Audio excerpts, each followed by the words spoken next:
When you see paranormal activities happening in movies, you usually don't believe they're ever going to be true. Or when you hear a story relating to alien invasions, it seems bizarre. But believe it or not, this place in the Uintah Basin of eastern Utah has encountered some of the most unusual activities in the United States. What are these activities? Does Skinwalker Ranch play habitat to some ghost or some extraterrestrial species? Let's unfold the story together. Skinwalker Ranch was built in the late 1800s or early 1900s on a 500-acre piece of land which had apparently been cursed. A territorial dispute had taken place between the Navajo and the Utes, which resulted in a curse being placed on the Utes by the Navajo. The Utes believe that this land is thus the path of the Skinwalkers. In the late 20th century, the ranch belonged to a couple who didn't report any paranormal activity and has mostly remained to themselves. But for some unknown reason, they left the place in 1987, and since then, Skinwalker Ranch remained vacant until Terry and Gwen Sherman bought this ranch in 1994. It seemed like a dream home to them. Little did they know what was awaiting them. When the family first arrived, they found tons of deadbolts on all the doors and windows of the house, even the interior doors of the house. They also found heavy chains attached alongside the front and back entrances of the house, which indicated that huge guard dogs were being kept by the previous owners. Astonishingly, the property contract had some clauses, such as the new owners were not permitted to dig holes without approval from the previous owners. Were the previous owners hiding something? The Shermans were about to find out. When the Shermans were unloading their truck the very first day, they saw a wolf at a distance, walking gracefully towards them. This wolf was much bigger than an average wolf, but as it approached, it seemed to be very calm and friendly. It gave an impression of a tamed animal, and the family relaxed a bit. But the cows and calves that the Shermans kept were rather horrified by the sight of a wolf. On seeing one of the calves playing near the fence, the wolf jumped and grabbed it by its neck. In a rush, Terry took his .357 Magnum and shot the wolf, which surprisingly remained unharmed by the bullets. It backed off after 3 shots, but stood there unconcerned. After multiple additional shots, it turned back and went in the direction it had come from. Even though the wolf had left, Terry needed to do something in order to keep the predators out of his farm. So he, with his son, followed the wolf. After a while of running between the bushes, the duo came to the side of a creek where the wolf's footprint could be seen clearly. However, they were not successful in finding the huge beast. Back at the ranch, Terry found a piece of flesh at the site where he'd shot the wolf, but rather than it being fresh and covered with blood, it looked rotten. He wondered with horror, how could flesh turn rotten within minutes of an animal being shot? Meanwhile, Gwen started experiencing some peculiar instances, like groceries being put back in the shopping bag after she'd unpacked them, or her towel and hairbrush being displaced while she went for a shower. This continued for days, and Gwen thought it was due to her losing her memory. Then one day, Terry's post digger went missing, only to be found a few days later hanging from a tree. At this point, the Shermans became aware that something creepy was going on at the property. Soon after, Terry and his son also witnessed a sharp glowing light somewhere near the boundary, to which they thought someone was trying to trespass their property at night. As they approached the light, it started to move away, only to move off the ground and disappear into the sky. This became a frequent sight during the autumn. When the winter came with heavy snowstorms, one such day one of the cows went missing and Terry searched for her the entire day. He finally found the cattle's footprints. While he followed them, the footprints disappeared after a distance, just like that of the wolf.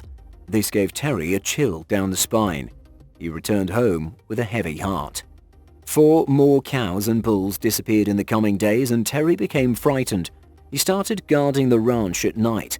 One fine morning, he noticed a strange object flying 20 feet above the ground as if searching for something in the snow. All this while Terry was hiding in the bush, but mistakenly he made a sound, at which the object stopped hovering for a few seconds and then flew away.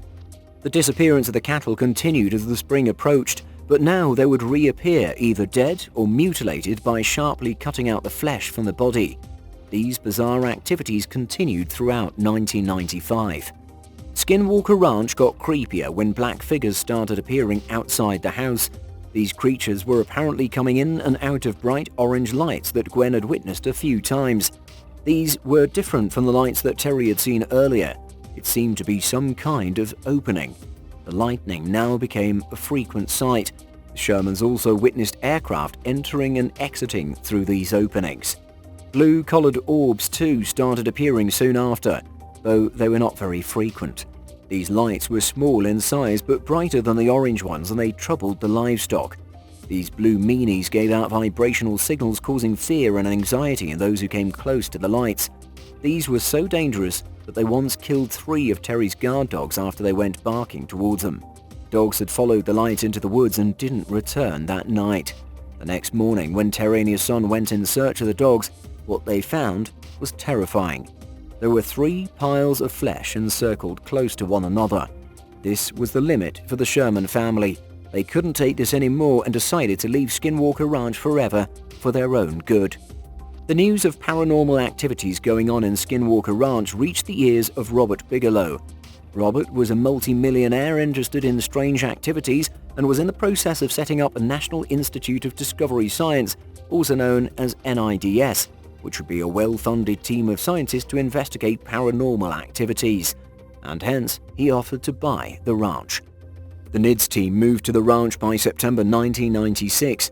Terry was offered the role of ranch manager, which he accepted, as he too wanted to know what exactly was going on. Along with property, NIDS also purchased some cattle. The team consisted of 4 scientists and a few assistant investigators. These investigators were present at the ranch round the clock to collect and analyze the evidence. The first thing that NIDS did was to set up fences and cameras all around. The best explanations in the start were of environmental or psychological nature, as the incidents were too bizarre. Some also thought that the Shermans were lying or suffering from mass delusions. But soon, the NIDS team witnessed what they didn't at first believe. The year ahead was a terrifying realization for all of them. One day in March 1997, when Gwen had visited the ranch to help with the cattle, Terry and Gwen noticed a worried cow moving back and forth at a distance. As they approached the cow, they found a dead calf lying on the ground. All of its flesh and organs had been removed. Only the face and spine were remaining, with even an ear chopped off, and yet there was not a drop of blood to be seen on the ground.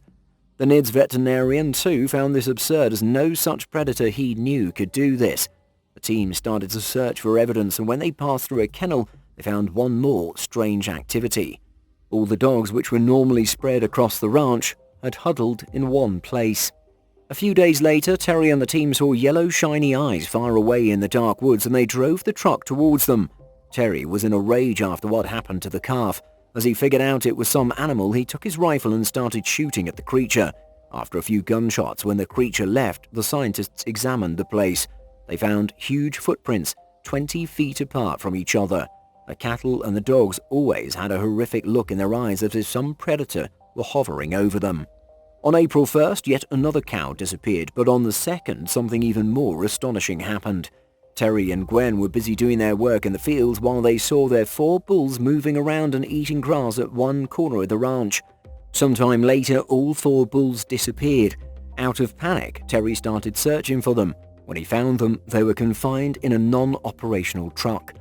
As soon as Terry reached them, they escaped using force, and it took some time for the couple to calm them down. The NIDS team too found this strange, as all the entrances to the truck were closed. An investigation revealed that the bars of the corral in the ranch were indeed magnetized, and so the NIDS team started examining magnetic fields around the ranch. In another incident, while the scientists were in the field, they experienced a strange presence around them with a musky smell, but couldn't see anything. The feeling and the smell subsided within minutes, but left them terrified and with a sense that something indeed was not right. Something similar happened a few months later when 2 of the NIDS members were monitoring the ranch from a ridge. They saw a bright orange light which formed a tunnel, and then experienced the musky smell again. In the coming months, the investigators saw light balls multiple times, but couldn't chase or photograph them, as they would appear and then disappear in a very short time. The NIDS team were now experiencing very inexplicable things that the Shermans had also described. The team remained on the ranch investigating for many years, but were not able to find any concrete proof or theories. They finally left in 2004. However, they did succeed in capturing some footage of the strange lights. Whatever was there in the ranch was clearly a step ahead and didn't want much investigation. A lot of times the devices were destroyed or became unusable.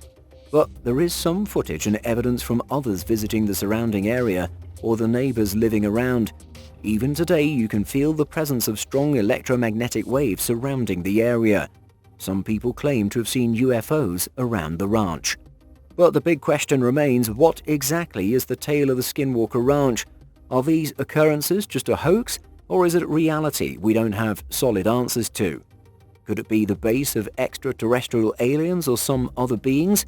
Is it an opening to another world? We don't know, but we can only hope that someday the mystery unfolds and we know the truth. What are your thoughts on this, and do you plan to visit this supernatural area? Let us know in the comments below.